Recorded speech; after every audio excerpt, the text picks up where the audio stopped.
Bienvenida a Saberes Compartidos, Zulma, ¿cómo estás? Bien, bien, tratando de llevar adelante toda una situación que es personal, pero gracias a la educación y a las escuelas me puedo reponer día a día. Bueno, hay que tratar siempre de mantenerse ocupado, ¿no? Sí, por supuesto, y de hacer, y tengo la suerte de poder hacer lo que me gusta. Estudiar siempre todo lo que se refiere a educación, las crisis educativas, siempre enlazadas a las crisis y a las inestabilidades que tiene el entorno social. Claro. Bueno, hablando un poco de la historia de la educación, en tu caso particular, ¿comenzaste ligada al nivel secundario o ya antes, No. digamos, estabas en el primario? No, yo comencé trabajando en Córdoba cuando era profesora, siendo profesora, trabajaba en segundo grado y en cuarto grado del nivel primario. Trabajaba como maestra normal nacional. ¿Por qué? Y después, en las horas libres, trabajaba dando psicología a nivel medio y filosofía. Cuando vine a Morteros, comencé trabajando en el profesorado Santa Catalina de Siena, el número 6, que ahí fue cuando participé como fundadora en la elaboración del proyecto para profesorados. Así que comencé con los profesorados. Después pasé al nivel medio y fui profesora de prácticas y de muchas materias en el Instituto Cristo Rey en el magisterio. ¿Por qué en el magisterio pude ser profesora de práctica? Porque en esa época, para poder asumir la tarea de profesora de práctica, aparte de los títulos de pedagogía, filosofía, ciencias de la educación, tenías que ser maestra normal y haber ejercido como mínimo 2 años. La hermana Carmen en ese momento pidió referencias a Córdoba. Yo daba clase en el colegio de las Villas de San Carlos. Y de ahí sí, le pasaron el informe, entonces pude tomar las horas de práctica. Quiero decir que en cuanto a la legislación, cuando los colegios dependían de la Superintendencia Nacional de Enseñanza Privada, con respecto a los títulos, había una exigencia muy estricta. Inclusive si estabas dando horas de clase con un título que no era el que correspondía, te solicitaban que dejaras las horas la misma Superintendencia Nacional, dejando de lado, ¿no es cierto?, al representante legal o a la dirección del colegio. Bueno, son muchos años. Veo que estuviste vinculada a diferentes niveles educativos en diferentes lugares. Es una pregunta a lo mejor un tanto difícil de responder, pero en líneas generales, antes de pasar a algún detalle, en líneas generales, ¿viste cambios muy bruscos a nivel educativo, sea desde el que aprende, el alumno, o sea desde la parte educativa misma, lo que se brinda, digamos, de conocimiento? Siempre hubo cambios. De acuerdo a las políticas educativas, la política educativa la va a implementar el Ministerio de Cultura, Educación, que ahora se llama Educación, Cultura, Ciencia y Tecnología. Ese ministerio tiene un ministro, ¿no es cierto?, que se encarga de dirigir y organizar las políticas educativas, que van a aplicarse a nivel nacional. A su vez, establecen los Consejos Federal de Educación, que son los ministros de cada provincia que se reúnen en Buenos Aires y firman las resoluciones para que haya cierta homogeneidad en el sistema educativo en toda la nación. En todas las épocas hubo cambios, en todos los gobiernos, ya sea según la tendencia y el fundamento filosófico que lleve a esa política, a la política que implementa el gobierno de turno. ¿Qué pasa? Que las corrientes pedagógicas también nos llevaron a ir cambiando según las necesidades sociales, las necesidades, las demandas de los alumnos, los cambios, la circulación de la información, las nuevas tecnologías. Todo el contexto, Tampoco ¿no? se puede enseñar como enseñaba yo antes.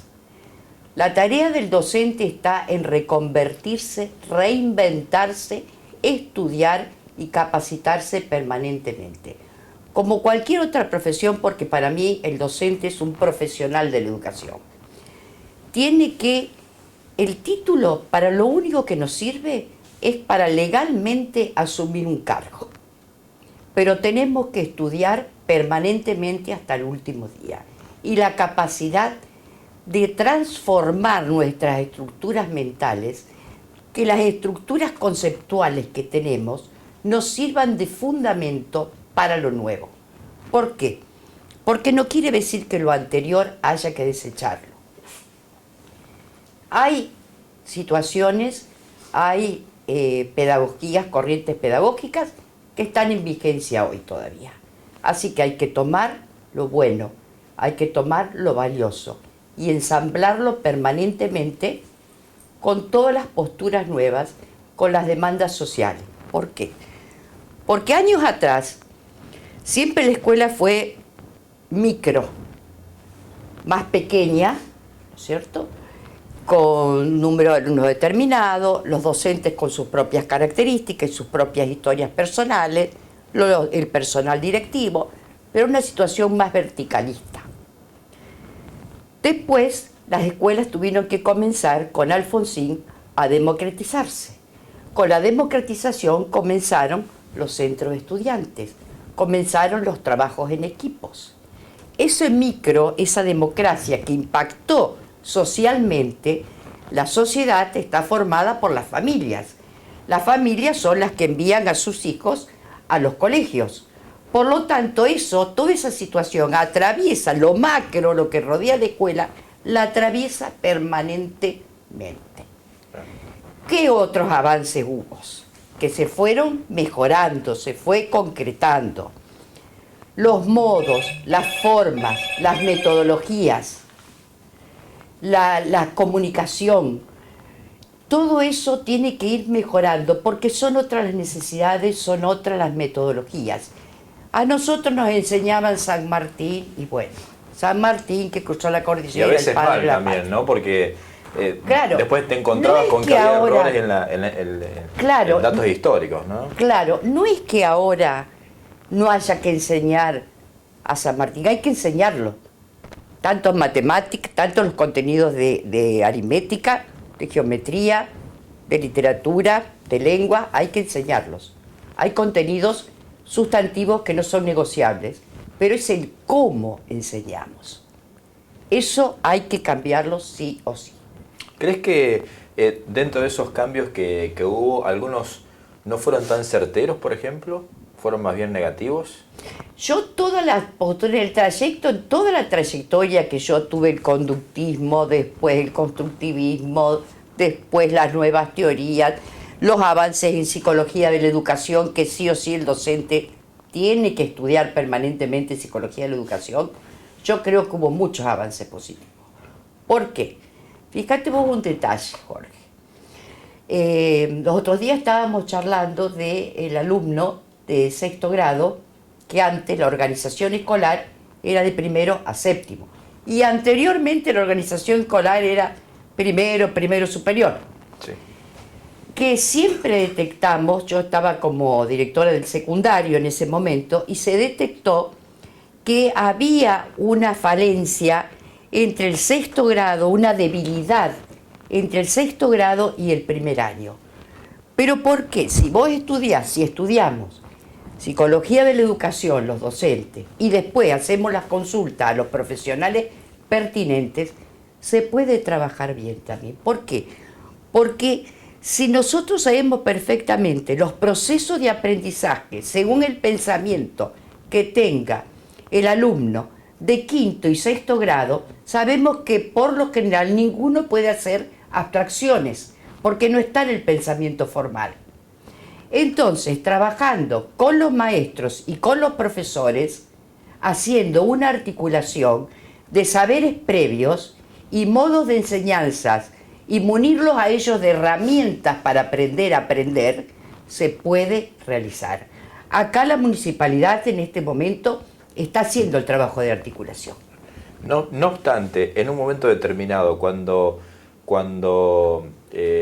surgió ese cambio del paso del sexto grado al primer año, ¿costó mucho, digamos? ¿Crees que el cambio fue brusco? Costó principalmente en las escuelas donde no tenían los 3 niveles. Las escuelas que tienen nivel inicial, nivel primario y nivel secundario es más simple porque es una sola institución con la misma idiosincrasia y con la misma meta para los logros que tienen que tener los alumnos. Entonces es más simple las reuniones porque para llevar adelante un proyecto de articulación tenés que reunir cada departamento con los maestros de sexto grado. Si es una tarea muy profunda de cada campo de conocimiento y a su vez después transversalizar. ¿Por qué hay que transversalizar? Porque si se va a utilizar en lengua, por ejemplo, empezamos con la interpretación de texto. No tiene que estar tan desligado, si está historia en primer año, tan desligado de algún texto que tenga que ver con historia. ¿Por qué? Porque la persona aprende como unidad, no aprende por estancos. Entonces cuesta más, aún cuesta en las escuelas que tienen los 3 niveles. En este momento creo que no ya. Pero las escuelas que siguen con nivel inicial y primario y no tienen secundario, realmente es un trabajo muy importante el que está haciendo el municipio. Hablábamos antes de todos los factores que están en el contexto que rodean, por ejemplo, a los alumnos, a los docentes. ¿Cuál crees que es el que más atención merece para trabajarlo o el que más influye? Se me ocurre un ejemplo como el Internet, por ejemplo. ¿Ustedes cuando las nuevas... enseñan, digamos, qué notan, cuánta influencia hay de eso Muchísima, en los chicos? Muchísima. Las nuevas tecnologías no se puede ignorar, no las puede ignorar. Ni el profesor, ni el docente, ni el maestro, tampoco los padres. Y si lo más importante son los alumnos, porque en una escuela lo más importante es el alumno. Desde el momento en que sos escolarizado, sos sujeto de derecho a la educación. Así que tienen un impacto muy importante. Pero ¿qué hay que hacer? Primero, según las distintas edades, el manejo de los elementos tecnológicos, de las herramientas tecnológicas, tiene que estar dosificado porque en determinadas situaciones produce ansiedad. ¿Por qué? Porque la imagen pasa tan rápido que, aparte de ansiedad, de generar ansiedad, produce dispersión. Quiere decir que afecta la atención. Por lo tanto, no debemos ignorarlo, pero debemos cuidar. Después, enseñarle es una herramienta, como en su momento surgieron otras. Pero ¿qué pasa? Otros recursos. Pero ¿qué pasa? Que es tan rápida la circulación de los datos, de conceptos, Claro, sí. que a veces el caudal informativo es muy enorme. Claro. Entonces, no se puede dejar utilizar, porque hoy un docente, ningún profesor va a tener la cantidad de conocimientos que se supone que el alumno se va a interesar o en determinado momento va a interrogar sobre algo, porque es imposible. Pero sí tiene que saberse manejar las herramientas tecnológicas. Por ejemplo, ¿qué hay que enseñarle? Que no todo lo que circula tiene rigor científico.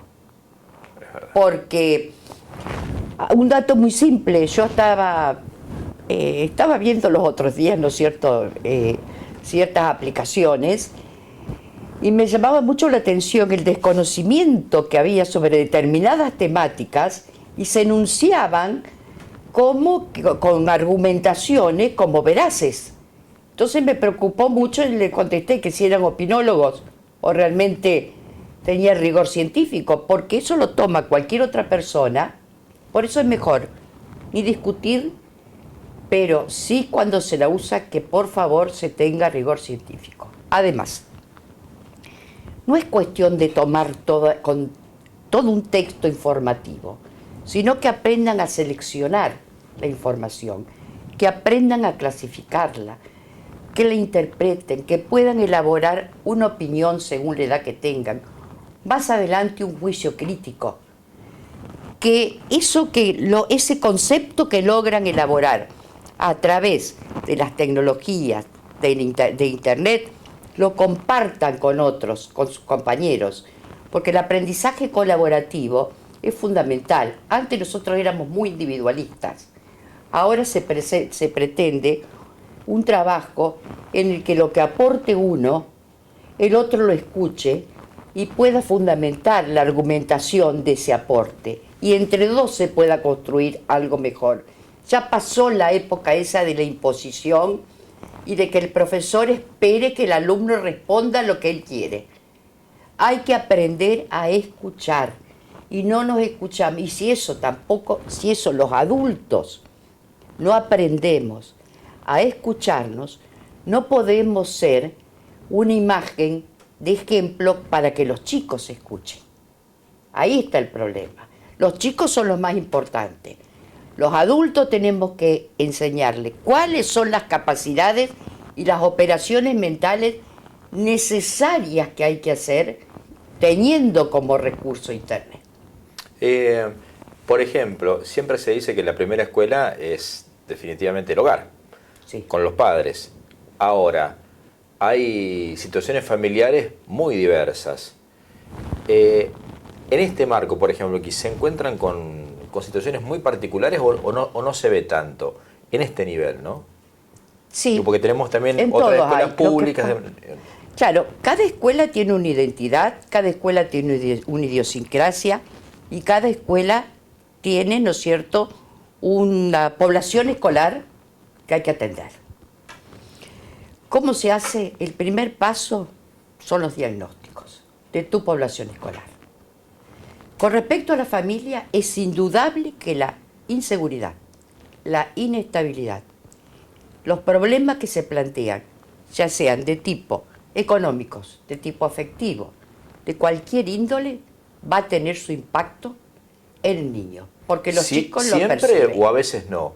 ¿O tenés un caso que, por ejemplo, es excepción? ¿Qué sé yo? Por ejemplo, este chico tiene los papás separados, alguna problemática particular con la ley, por ejemplo, sin embargo, cumple con todo. Bueno, ha habido grandes científicos de la historia, ¿no es cierto?, que realmente ni siquiera podían cursar como correspondía y sin embargo llegaron a ser grandes científicos.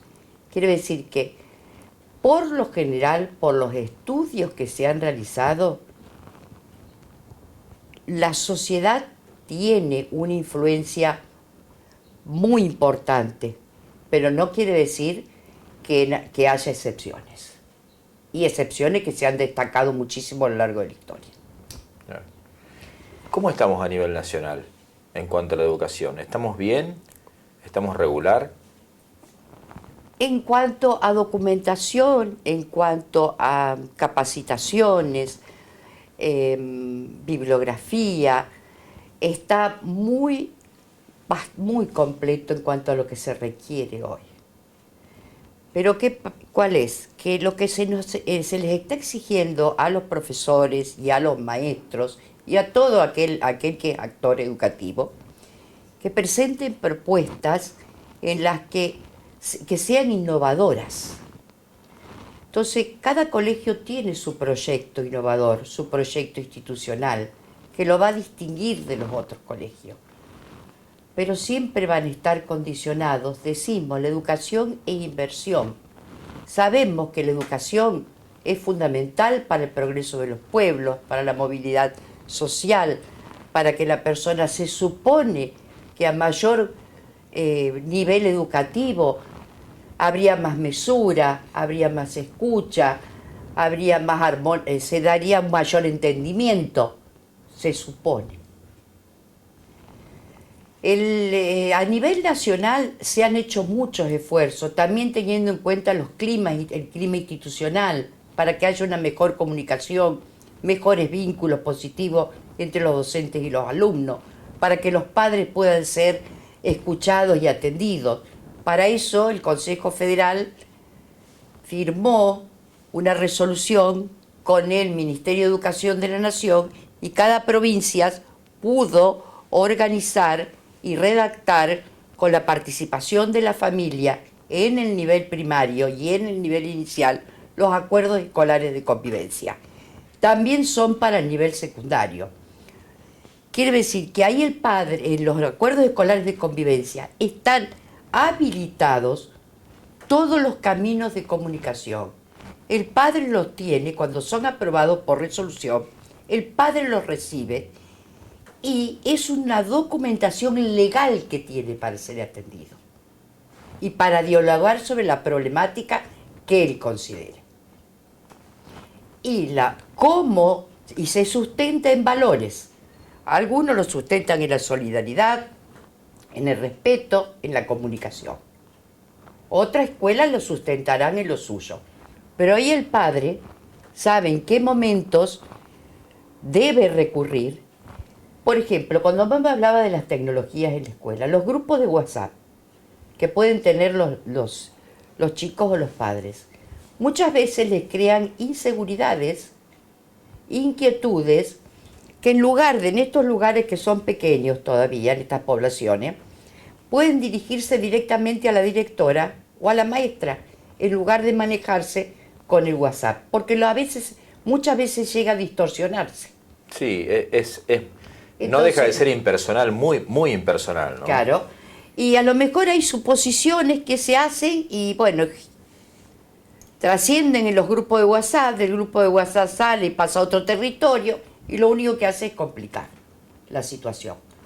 Que a veces que lo más lógico es que se solucione directamente con el director o con la maestra. Directamente hablando. Aparte, los acuerdos escolares de convivencia respalda al papá para que se dirija a hablar con la persona que corresponda y en el territorio que corresponde.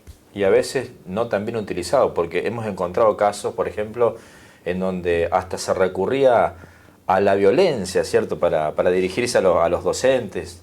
Exactamente. Yo creo que la ciudad, bueno, ya sabemos que la sociedad tiene, ¿no es cierto?, hay un índice de violencia muy importante, se sabe permanentemente. Lo que ocurre es lo siguiente, que en este momento también hay una gran incursión dentro del ámbito de la psicología educativa de la neurociencia. Las neurociencias, y yo estuve trabajando bastante con López Rossetti, y realmente ayuda muchísimo porque se coloca ya en Catamarca, creo que es, y en otros lugares de la República Argentina ya se va a incluir a la neurociencia como educación, inteligencia emocional y educación emocional. ¿Por qué? Porque todo eso que hace que nosotros en algunos momentos sintamos ira o tristeza o angustia es muy importante, desde la ira que nos va a llevar a la violencia y que es un minuto y que si estamos en masa es peor aún porque nos contagiamos y nos enervamos y tomamos la energía que a veces no tendrían para manifestarnos de esa manera, que nos lleva a conducirnos como fanáticos y no como personas que estamos ejerciendo con voluntad y libertad nuestras acciones, sino que somos impulsados por el contagio de otros. Que si uno tomara a esas personas individualmente, a lo mejor no se manifestarían de esa manera y las explicaciones que darían a los hechos también serían otros. Entonces, en este momento está incursionando mucho en la educación todo este concepto. ¿Por qué? Para que la persona aprenda desde más joven a dominar sus emociones. Nosotros, a través de las sensaciones, se van generando emociones. Y esas emociones tienen arraigo en los sentimientos. Entonces, es fundamental que... Yo esto lo aprendí hace poco tiempo, Jorge, no creas que eso lo estudié ya cuando estudiaba, no estaba todo esto dentro del campo de la psicología de la educación. Esto surge ahora. Entonces, ¿qué estamos haciendo? Estamos trabajando en los talleres, primero, la diversidad entre los adultos para aceptarnos nosotros que somos distintos unos de otros. Después, entonces, en el momento en que yo pueda hacer un listado de mis emociones, cuáles son las que me cuesta dominar y las del otro, y poder compartirlas, voy a poder ver la diversidad en mis alumnos y cómo impacta en ellos mis ademanes, mis gestos. Todo eso son avances que claro, antes no los tenía en cuenta. Claro. Antes venía un profesor y te decía, está mal. Ahora hay que preguntar, ¿por qué lo hiciste de esa manera? A ver, ¿no tenés otra forma de solucionarlo? De acuerdo a lo que vimos nosotros en clases anteriores. Antes, Jorge, no escribías, te hacían hacer una redacción. Y vos también lo sabés muy bien, porque Sí, si no respondías a las pautas, claro. nadie te preguntaba. Ahora, por ejemplo, Los por qué bueno, son claro, esenciales. las, ¿Qué pasa, perdón, ¿no? sí, ¿Qué pasa con un chico, por ejemplo, si se viene haciendo el seguimiento de un alumno? El primer paso nos exigen las autoevaluaciones institucionales. El primer eje es el alumno. Las capacidades hay que impulsarlas en la persona. Las capacidades son todas las posibilidades que tiene para aprender. Entonces, siempre está el porqué. Si un alumno lo vemos que en un diagnóstico da un determinado rendimiento, no podemos ya ponerle un cartelito. Tenemos que seguirlo, a ver cómo va avanzando. Es lo que tampoco entiende a veces la sociedad, que no importa la prueba última, importa el trayecto de superación, claro. importa el esfuerzo, importa lo que a él le haya impactado. Vos sabés, Jorge, a vos te debe pasar lo mismo que a mí, por más que sos mucho más joven. Seguramente hay contenidos que no es importante el contenido, sino el concepto que se forme. Seguramente te debes acordar de determinados contenidos por determinadas situaciones que pasaste con algún profesor. Es verdad. Y en varios niveles, ¿no? Incluso por ahí a lo mejor el nivel primario está mucho más lejano y uno se acuerda menos. Pero quizás el secundario un poco más se acuerda y el universitario, que es más reciente, más todavía. Más todavía. Bueno, ¿por qué? Porque está relacionado con una situación emotiva nuestra. Y lo que uno no se olvida, si pasaste una situación frustrante, si pasaste una situación en la que te sentiste entristecido por la expresión de un docente, de un adulto, por lo general es un mayor, bueno, en la universidad a veces no tanta es la diferencia, depende, pero uno no lo olvida. Y cuando ha sido reconocido, destacado por tu esfuerzo, algún mérito por el trabajo, tampoco uno se lo olvida. Por eso ahora es tan importante tener en cuenta todos esos aspectos. Vos dijiste antes que hablaste de otra época y a veces las comparaciones son odiosas, pero digo, ¿cómo ves hoy esta generación nueva de docentes en cuanto a su actitud, digamos, para enseñar, digamos? ¿Es una muy buena generación o es totalmente distinta a la anterior? Son distintos, todos es distinto porque también la sociedad es distinta, ha cambiado mucho, pero yo he tenido una gran satisfacción a nivel personal y porque he trabajado con muchos docentes últimamente, muchos profesores, han dado su tiempo, han estudiado y yo veo que tienen un gran entusiasmo por la propuesta nueva, por hacer nuevas propuestas, por hacer innovaciones, por tratar de despertar el interés y el entusiasmo en los alumnos. Hay muchos docentes que dan su tiempo, habrá otros, ¿no es cierto?, como en todas las épocas y como en todas las profesiones, que realmente no, a lo mejor se recibieron de maestros o de profesores y no es su verdadera vocación, porque para ser un gran docente o para ser un profesional de la educación lo que debe primar es la vocación y la capacitación permanente y el estudio. Gracias por estar en Saberes Compartidos, Zulma. No, yo quiero agradecerte y creo que este tipo de temas podrían hasta inclusive discutirse con otras personas en una mesa para beneficio de la sociedad. Porque son distintas miradas y distintas realidades. Sí. Gracias y nos estamos encontrando. No, por favor. Gracias.